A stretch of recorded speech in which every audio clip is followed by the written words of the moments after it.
Assalamualaikum warahmatullahi wabarakatuh. Perkenalkan, nama saya Daniel Lesmana dari Prodi Pendidikan Agama Islam semester 4 kelas G. Di sini saya akan menjelaskan hadis tentang kepemimpinan perempuan. Salah satu isu penting dalam konsentrasi politik di berbagai negara maupun di negara dengan mayoritas penduduk muslim adalah tentang kepemimpinan perempuan. Dalam kondisi sehari-hari maupun kondisi politik terkini, itu sudah banyak perempuan dengan jabatan strategis tertentu, baik itu di komunitas, organisasi maupun pemerintahan, baik dari skala daerah sampai skala nasional. Sayangnya, polemik soal kepemimpinan perempuan tidak sesederhana itu. Meskipun dalam kerangka demokrasi, perempuan itu dapat dan boleh diangkat sebagai seorang pemimpin. Tapi nyatanya, dalam mengupayakan hal itu, banyak sekali hambatan struktural, bahkan teologis, yang menghambat perempuan itu dapat menjadi seorang pemimpin.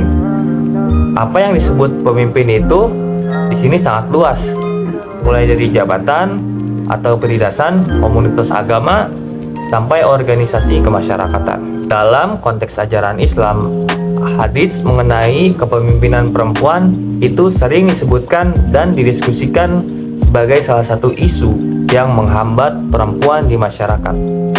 Nah, salah satu hadis yang sering disebutkan itu adalah dari Utsman bin Haisam dari Auf Hasan dari Abi Bakrah berkata, Allah memberikan manfaat kepadaku dengan sebuah kalimat yang kudengar dari Rasul SAW pada hari menjelang perang Jamal. Setelah aku hampir membenarkan mereka, Ashabul Jamal, dan berperang bersama mereka, ketika sampai kabar kepada Rasul SAW bahwa bangsa Persia mengangkat putri Kisra sebagai pemimpin, beliau bersabda, tidak akan beruntung suatu kaum yang menyerahkan urusan mereka kepada wanita. Hadis riwayat Al-Bukhari. Hadis ini diriwayatkan oleh Imam Al-Bukhari, salah satunya dalam Kitabul Fitan, bagian pembahasan tentang konflik atau fitnah. Selain diriwayatkan dalam Sahih Al-Bukhari, hadis ini juga diriwayatkan dalam Musnad Ahmad bin Hambal, Sunan At-Tirmizi, Musnad At-Tabarani, dan juga Sunan An-Nasa'i. Imam Al-Bukhari meriwayatkan hadis tersebut dari jalur Utsman bin Haisam yang bersambung sampai sahabat Abu Bakrah yang bernama asli Nafi bin Harits. Dan ada juga jalur periwayatan yang dimuat oleh Imam Ahmad bin Hambal dari Muhammad bin Al-Musanna. Untuk meredaksi matan hadis seperti di atas, mayoritas merujuk kepada Abu Bakrah. Secara statusnya sendiri, para ulama menyatakan bahwa hadis ini itu bersifat atau berkualitas sahih. Salah satu konsekuensi hadis yang dihukumi sahih adalah ia dapat menjadi dasar hukum atau hujjah dalam syariat. Dari pernyataan Nabi, tidak akan beruntung suatu kaum yang menyerahkan urusan mereka kepada wanita. Inilah debat panjang soal kepemimpinan perempuan itu terjadi. Nah, kita mulai dengan komentar para ulama, khususnya para ahli hadis dan ahli fikih tentang makna riwayat Abu Bakrah ini.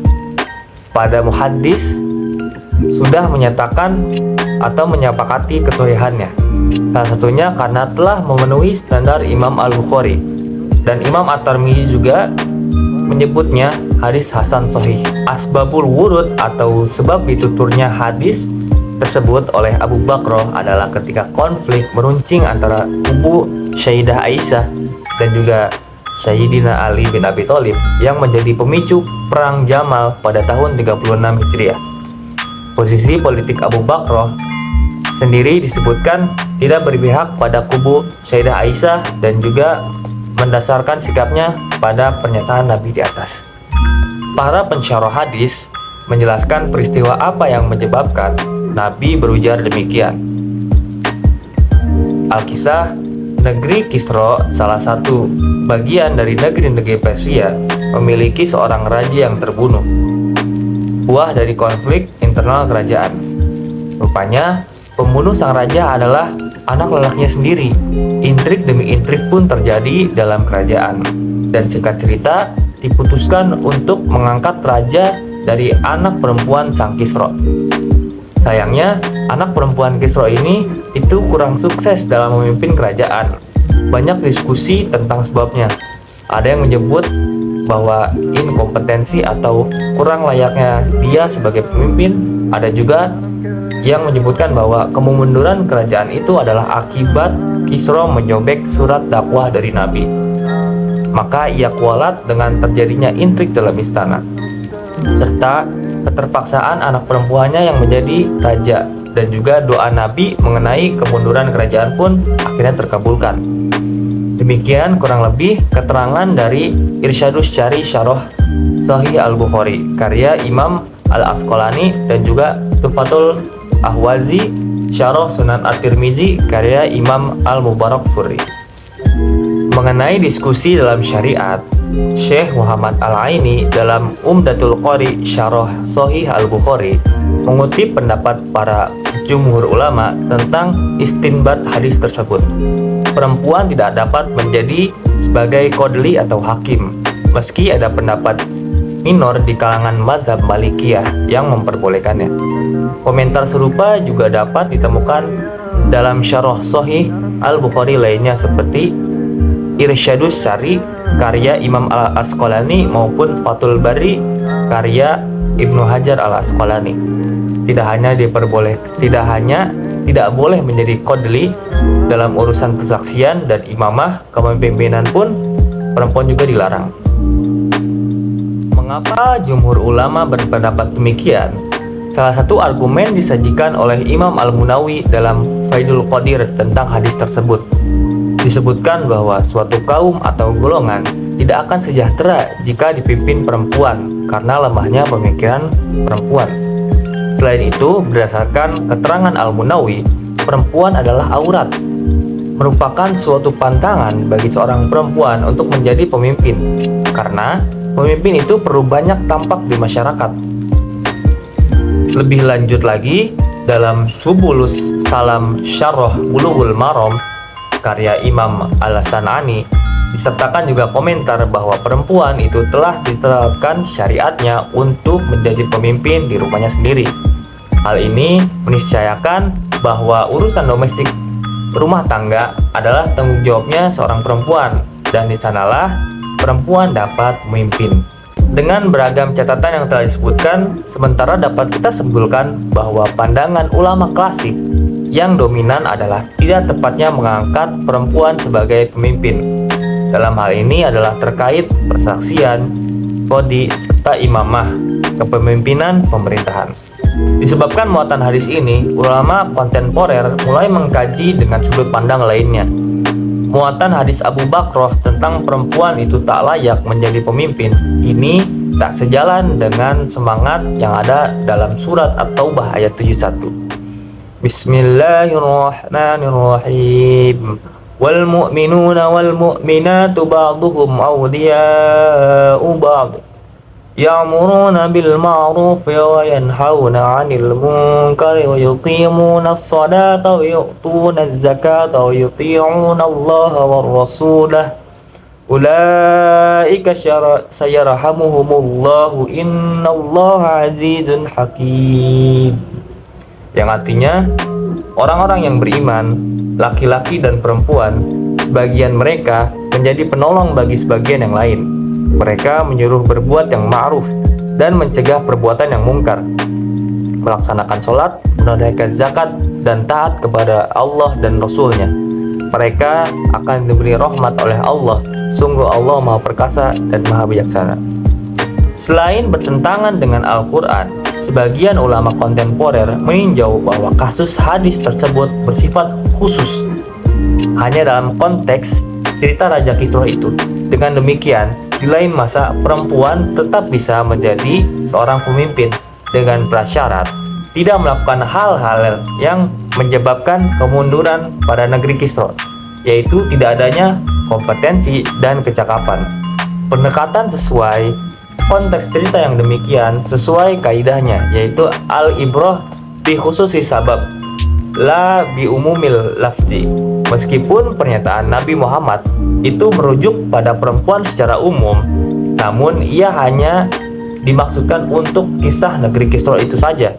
Nah, terkait tawaran kaidah pemahaman ini, ulama itu berbeda pendapat.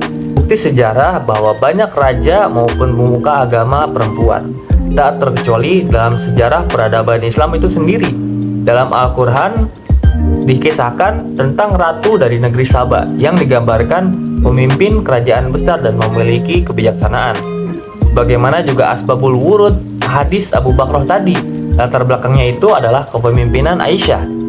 Ulama hadis sepakat bahwa Aisyah adalah ulama perempuan yang banyak meriwayatkan hadis dan pendapatnya dipakai oleh kaum pria. Nah, meskipun di masa selanjutnya secara jumlah pemimpin atau pemuka agama perempuan itu sangat minor sekali dibandingkan penguasa, ulama, atau intelektual pria. Sejarah tersebut menunjukkan perempuan boleh dan mampu, baik itu dalam hal agama maupun pemerintahan. Sebagai jalan tengah, ditawarkan pemahaman bahwa kepemimpinan perempuan dapat dilakukan dalam urusan politik, organisasi, maupun pemerintahan. Tidak ada pembeda baik pria maupun wanita.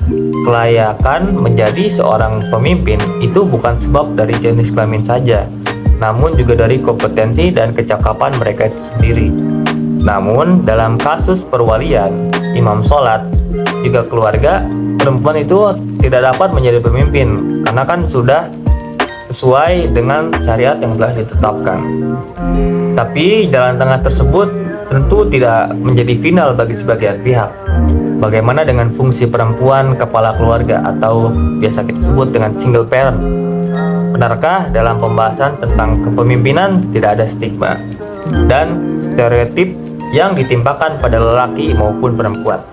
Diskusi ini jelas lebih rumit dan lebih panjang dari sekedar diskusi fikih dan akidah.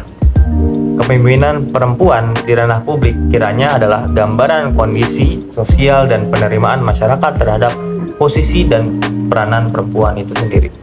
Dari materi yang telah saya sampaikan itu ada beberapa hal yang bisa dipetik. Yang pertama, pentingnya memahami konteks. Penting untuk memahami latar belakang sejarah di balik sebuah hadis agar bisa memahami ajaran Islam dengan benar. Yang kedua, kompetensi itu lebih penting daripada gender. Meskipun hadis tersebut melarang wanita menjadi pemimpin, sebagian ulama itu menekankan bahwa yang penting itu adalah kemampuan dan kualifikasi, bukan gender. Yang ketiga, ada banyak cara memahami. Tafsir dan pemahaman terhadap ajaran Islam itu kan beragam, tergantung pada konteks sosial dan budaya. Yang keempat, peran wanita dalam Islam. Meskipun ada larangan tersebut, wanita juga memiliki peran penting dalam Islam sebagai ulama, pemuka agama, dan tokoh politik. Yang kelima, kesetaraan gender itu penting. Diskusi ini mencerminkan pentingnya mencapai kesetaraan gender dalam Islam sesuai dengan nilai-nilai keadilan. Nah, mungkin sekian yang dapat saya sampaikan. Apabila ada pemahaman atau penyampaian materi yang keliru, mohon dimaafkan. Ihdinas siratal mustaqim. Assalamualaikum warahmatullahi wabarakatuh.